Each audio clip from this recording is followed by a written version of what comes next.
With the holiday shortened week, the Nasdaq picked up where it left off last week, climbing higher on Tuesday despite a big miss in earnings from Goldman Sachs. Luckily for Nasdaq bulls, Goldman's is not in the index, which outperformed the Dow Jones, which is where most of the impact was felt. We can see from the daily chart, price closed last week above the 11,480 resistance level, which is why we saw follow through early this week, with price looking for the next area of resistance around 11,680. Wednesday saw producer prices coming in sharply lower, hinting inflation is more than likely to have peaked out last year. Despite this, the Nasdaq fell sharply after hitting the 11,680 resistance level.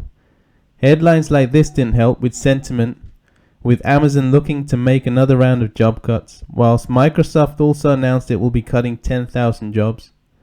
This is becoming a theme within the mega-cap tech space, with companies announcing job cuts. Price closed the session below 11,480, which gave bears encouragement, and that led to further selling on Thursday, with the 20 and the 40-day moving averages acting as support.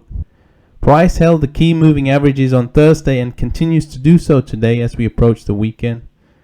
Netflix reported earnings after the bell on Thursday, which saw subscriber additions come in way above estimates. That'll help sentiment going into the weekend, and we could see another retest of the 11,480 resistance level. There is still chatter from Fed officials of further rate hikes, but as I mentioned in the last video, the market simply doesn't believe it. With the market pricing in a mere 25 basis point rate hike next month, the bond market is still ignoring the Fed, with yields no longer reacting to Fed rate hike talk. Going back to the daily chart, 11,480 and 11,680 remains resistance, whilst the moving averages highlighted here will act as interim support. Below that and 11,180 is the next level of support.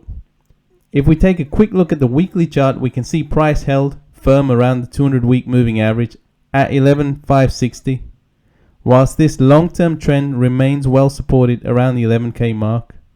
If price lost that, a new wave of selling would begin, whilst on the upside, price needs to breach 11,560 and stay above.